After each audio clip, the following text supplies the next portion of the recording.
Silver has traded in the shadow of larger markets, governed less by spectacle and more by quiet routines that rarely break, until something changes that doesn't announce itself publicly and doesn't ask permission. Those routines are built on assumptions about who buys, how much they buy, and how visible they are when they do it. And when one of those assumptions fails, the market reacts before most participants even realize why, leaving a question that doesn't go away easily. At the institutional level, silver liquidity looks deeper than it really is, because volume masks fragility and daily turnover hides how little material actually changes hands. Large transactions usually fragment themselves to avoid detection, spreading demand across time and venues, but that strategy only works until a buyer's needs exceed the market's ability to absorb them quietly, and that's where stress begins to surface. Historically, the silver market has depended on predictability more than balance, relying on a steady rhythm between mining output, recycling flow, industrial use, and financial positioning. That rhythm can tolerate small disruptions, but when demand arrives in size and with urgency, the timing stops lining up, and the gaps between expectation and reality start to widen in ways pricing models weren't built to handle. Behind closed doors, the most influential buyers don't behave like traders, and they don't think in quarterly terms. Their mandates are structural, often tied to long-duration objectives that don't flex with price signals, which means when they decide to enter a market, they tend to keep going, regardless of resistance, and that persistence creates pressures that don't show up immediately.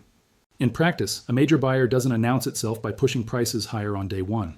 The first signals usually appear elsewhere, in delivery delays, in tightening spreads between paper and physical, in subtle changes to lease behavior that only specialists notice. And by the time those signals become visible to the broader market, positioning has already shifted. What makes silver uniquely sensitive to this kind of entry is that so much of its supply is spoken for before it ever reaches open exchange. Industrial users plan years ahead, refiners operate on thin margins, and producers hedge cautiously, which leaves less slack than the headline numbers suggest, especially when demand doesn't arrive politely. When a large buyer steps into that environment, it forces intermediaries to make choices they're not comfortable making. Inventory that was assumed to be available becomes strategic, relationships get tested, and the cost of being wrong about future supply starts to rise faster than the price itself, creating tension that doesn't resolve cleanly. Market behavior implies that these moments don't unfold in straight lines. Volatility can compress before it expands, prices can stall even as pressure builds underneath, and public narratives often lag reality by weeks or months, which is why the most consequential moves tend to happen while consensus remains calm. The real question isn't whether silver can absorb a major buyer in theory, but what breaks first when theory meets execution. Because once the market realizes someone isn't leaving, every participant is forced to reassess their role in a system that suddenly feels less stable. At the operational level, the first real adjustment happens off-screen, where banks, brokers, and industrial counterparties begin recalibrating how much flexibility they actually have. Commitments that once felt routine start carrying risk, and participants who were comfortable rolling exposure forward begin shortening horizons, not because of panic, but because optionality quietly becomes more valuable. What changes next is the behavior of intermediaries who normally smooth the market. When a major buyer enters, their balance sheets become the shock absorbers, and those balance sheets have limits. To protect themselves, they widen terms, tighten credit, and reduce willingness to warehouse metal, which doesn't make headlines but subtly alters the cost of doing business across the entire chain. Available data suggests that this is where price discovery starts to lose its clarity. Quoted prices continue to update, but they reflect increasingly conditional trades, while the metal itself becomes harder to source at those levels. The disconnect isn't dramatic at first, but it introduces doubt, and doubt spreads faster than any single trade. Producers feel this shift earlier than most. Hedging programs that made sense under stable demand assumptions begin to look exposed, and decisions about forward sales turn into strategic judgments rather than mechanical ones. Some choose caution, others push risk forward, and the aggregate effect is a supply response that becomes uneven and slower to react. Industrial consumers, meanwhile, don't adjust in unison. Some have long-term contracts and buffer stock, others run lean by design, and when a large buyer absorbs incremental supply, the difference between those two positions becomes meaningful. Procurement stops being a background function and starts influencing operational planning in ways that weren't anticipated. As these pressures accumulate, the market's internal signaling grows less reliable. Indicators that once tracked tightness cleanly begin to conflict, and participants start relying more on relationships and less on screens. That shift favors those closest to physical flow, while everyone else is left interpreting secondhand information. What makes this phase particularly unstable is that nothing appears broken yet. Trades still clear, prices still move within familiar ranges, and official inventories don't collapse overnight. But beneath that surface, confidence in the system's elasticity is eroding, and once elasticity is questioned, behavior changes before data confirms it. The longer a major buyer maintains presence, the more the market stops treating their activity as temporary. Expectations reset, risk models adapt, and strategies that depended on reversibility begin to fail, setting the stage for consequences that extend well beyond the initial entry. As the buyer's presence becomes normalized, the market starts reacting less to individual transactions and more to the implication of sustained absorption. This is the point where participants stop asking how much has been bought and start asking how much can still be sourced without disrupting existing commitments, a shift that reframes every subsequent decision. Liquidity, which once appeared abundant, begins to stratify. Paper instruments continue to trade freely, but access to metal with specific form, location, and timing becomes uneven. Those distinctions rarely matter in calm conditions, yet under persistent demand they define who can act and who has to wait, introducing hierarchy into a market that prefers to believe it's flat. Reports indicate that this is often when inventory behavior changes character. Stocks that were treated as working inventory start being managed as strategic reserves, not necessarily hoarded, but protected. The intent isn't to starve the market, but to ensure continuity for core obligations, and that protective instinct quietly reduces circulation. At the same time, financing dynamics shift. Metal tied up in longer-term arrangements can't easily be mobilized, and lenders price that immobility into their terms. Carry costs rise, roll opportunities thin out, and trades that depended on cheap funding lose their edge, removing another layer of apparent liquidity. Price action during this phase can be misleading. Markets may consolidate or even drift lower, encouraging the belief that demand is being absorbed without consequence. But beneath that calm, structural stress is building, because the buyer's activity is not cyclical, and supply responses remain constrained by realities that don't adjust on short notice. This is where behavioral feedback loops start to form. Observing tighter conditions, some participants pull back preemptively, which reduces available supply further, reinforcing the very signals that triggered caution in the first place. The effect isn't explosive, but it's self-reinforcing. Producers and recyclers face a similar dilemma. Responding aggressively to price signals risks overextending capacity that takes years to recover, while staying conservative means missing demand that may not persist forever. The result is hesitation, and hesitation delays the supply response the market would need to rebalance. By the time these dynamics are widely recognized, the buyer's footprint is already embedded in the system. Exiting that position would now move the market as much as entering it did, and that symmetry makes every future decision heavier, especially for those who realize they're no longer dealing with a transient force. Once the market accepts that the buyer isn't transitory, attention shifts from flow to resilience. Participants begin stress testing assumptions they hadn't questioned before, not in public statements, but in how they size trades, structure contracts, and allocate capital. The focus quietly moves from opportunity to survivability, and that change alters behavior at every layer. One of the first areas to feel that pressure is the relationship between paper exposure and physical backing. Instruments that once tracked each other closely start to behave differently, not because of overt dysfunction, but because confidence in seamless conversion weakens. Even the possibility of friction is enough to change how risk is priced. Intermediaries respond by becoming more selective. Access that was once granted based on volume or reputation now depends on strategic value and balance sheet impact. Smaller players notice this as a gradual closing of doors rather than a single event, and by the time it's recognized, alternatives are limited. Industrial users with critical dependence on silver begin internal reviews that rarely surface publicly. Substitution, redesign, or efficiency gains are explored, not because they're immediately viable, but because reliance on a tightening input is now seen as a strategic vulnerability. Those discussions signal long-term demand behavior that the market hasn't priced in yet. At the same time, geopolitical considerations start creeping into what was previously treated as a purely commercial market. When a major buyer is perceived as aligned with national or institutional priorities, supply chains are reassessed through a different lens, and decisions become entangled with considerations that don't respond to price alone. This is also where sentiment becomes fragmented. Some interpret stability as proof the market can handle the pressure, while others see the absence of resolution as a warning. That divergence leads to positioning that looks contradictory on the surface, yet collectively increases sensitivity to any new information. Data releases during this phase tend to disappoint those looking for clarity. Traditional indicators lag the reality of contractual commitments and strategic stockpiling, and by the time they reflect tightening conditions, much of the adjustment has already happened quietly. The longer this state persists, the more the market's equilibrium depends on confidence rather than surplus. And confidence, once it becomes the balancing mechanism, can shift abruptly when challenged, setting up outcomes that few are prepared to manage. By the time confidence becomes the primary stabilizer, the market's vulnerability increases without appearing fragile. Pricing still functions, contracts still settle, and outward signals suggest control, yet the system now relies on assumptions that have less margin for error than before. That reliance changes how shocks propagate when they arrive. One subtle consequence is how information gains leverage. Minor developments that would once have been absorbed without reaction begin to move expectations disproportionately, not because they're decisive, but because participants know there's less slack to cushion surprises. Sensitivity replaces resilience, and volatility starts responding to perception as much as to fact.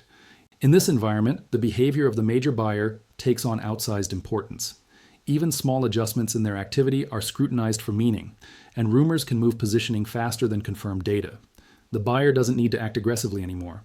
Their mere potential to do so becomes a variable everyone models around. Intermediaries adapt by shortening commitments further and demanding more optionality. Flexibility becomes expensive, and long-dated certainty is discounted. This shift reshapes term structures and alters the incentives that once encouraged smoothing behavior across time, making the market more reactive in the present. Producers face renewed pressure as well. With less confidence in forward conditions, investment decisions become conservative, prioritizing capital preservation over expansion. That restraint might look rational individually, but collectively, it slows the very supply growth that could restore balance. Meanwhile, industrial demand doesn't disappear, but it fragments. Some users lock in supply at higher costs to secure continuity, others gamble on availability and accept risk. That divergence creates uneven exposure across sectors, increasing the chance that stress surfaces in unexpected places. What makes this phase difficult to navigate is that no single actor controls the outcome.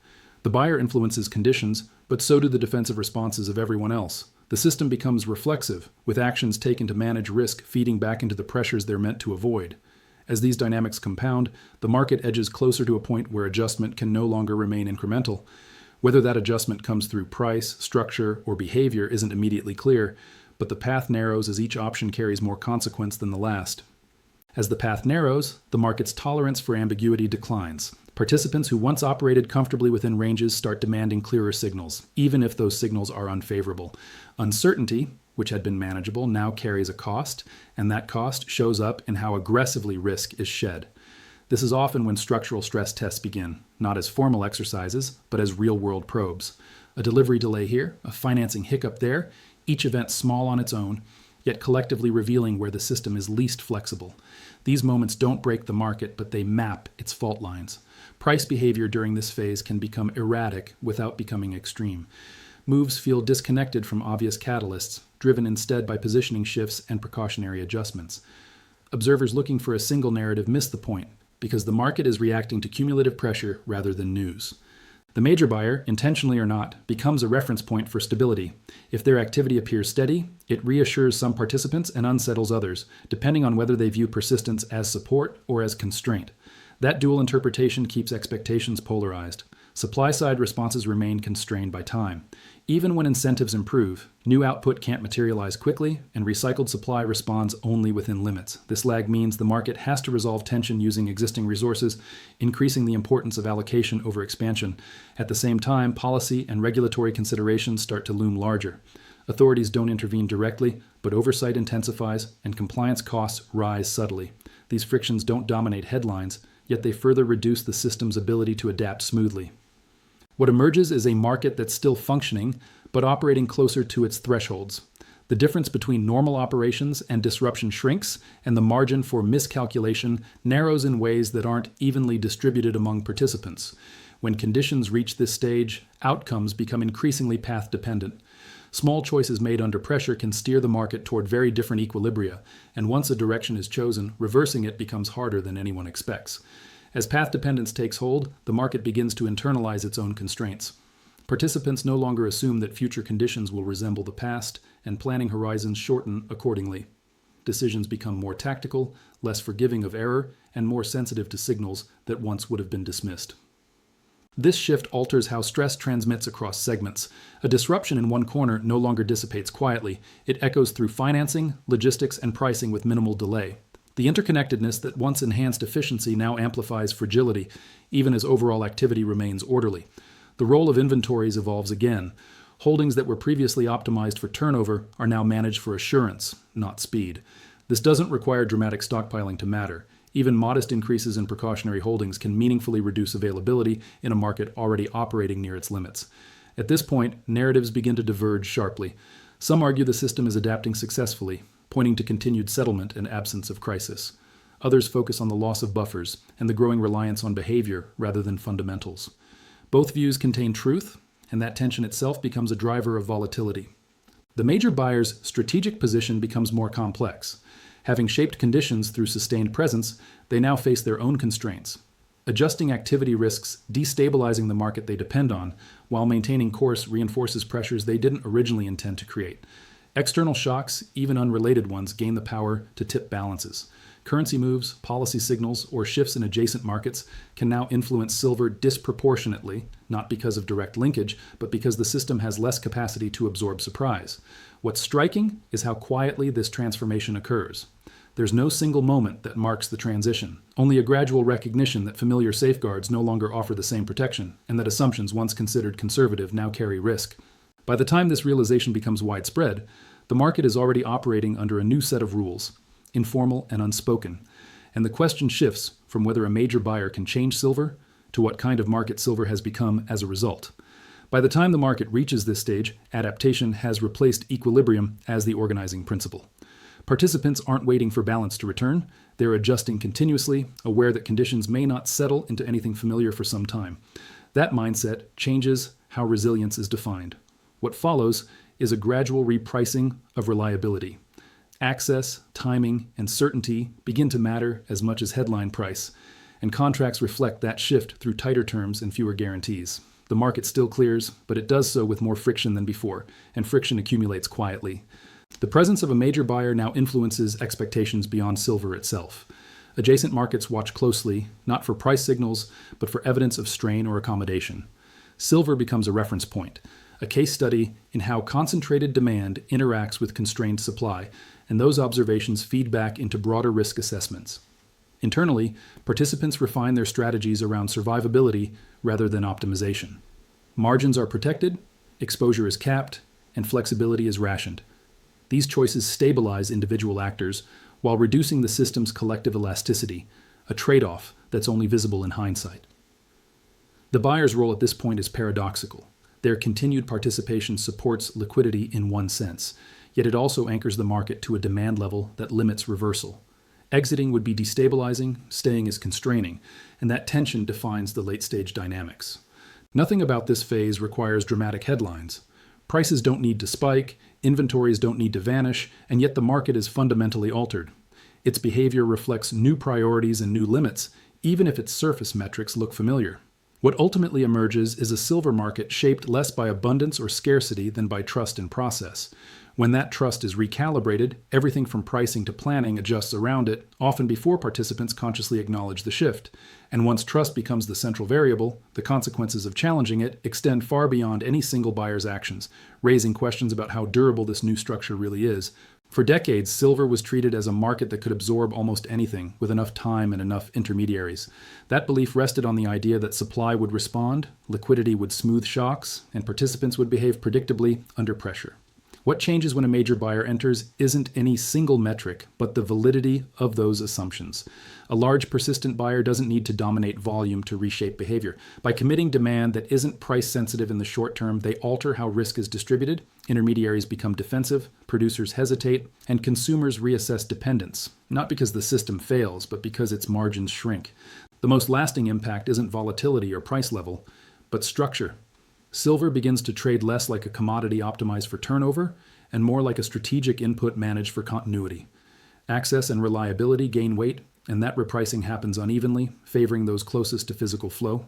Importantly, this transformation doesn't announce itself with a crisis. It unfolds through small, rational decisions made under new constraints, each one defensible in isolation, yet collectively redefining the market's character. By the time the shift is recognized, reversing it would require conditions that no longer exist. What this reveals is that silver's vulnerability isn't about scarcity alone.